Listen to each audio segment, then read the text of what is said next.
Apologies for any grammar mistakes. English is not my first language. Back in the early 2000s, I was working as a truck driver in Mexico City. I don't recall what I was transporting that evening, but it was late at night, and my mind was unfocused, and I was cruising a residential street, looking for a place to pull over so I could use the bathroom. As I cruised slowly through an intersection without braking, I noticed an individual jaywalking across the street from the glow of my headlights. I pressed down my brakes and honked, shouting in anger out the window at the person.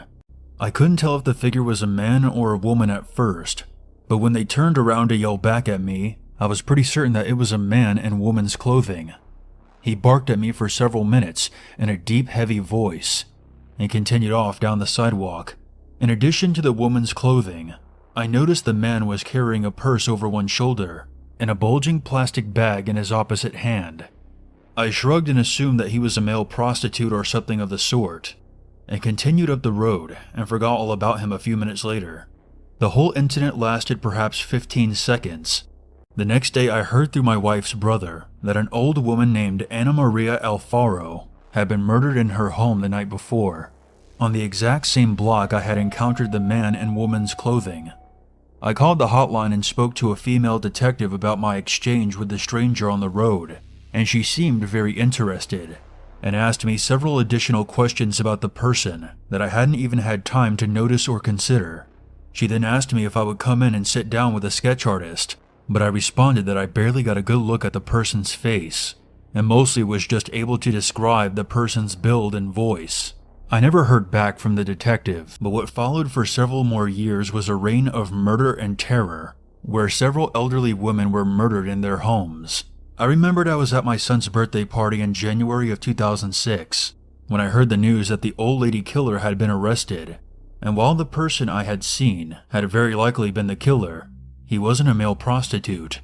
In fact, it wasn't even a he. Juana Barraza was a 50-year-old woman and a professional Mexican wrestler, best known for her bright pink outfit with a butterfly mask. She was detained by police fleeing the scene of her latest murder after neighbors had reported sounds of a struggle. Motivated by the resentment of her mother, who let strange men sexually abuse her as a girl, Barraza murdered more than 11 elderly women in their own homes, often strangling them with phone cords or stethoscopes. After killing them, she would rob their houses and simply walk out the front door and into the night. Barraza had a very masculine face, and due to the testimony of several eyewitnesses, including my own, the police were convinced they were looking for a man dressed as a woman, likely a transvestite, and many long months were wasted questioning the transvestite community. Barraza selected the women based on age, location, and how often they were alone.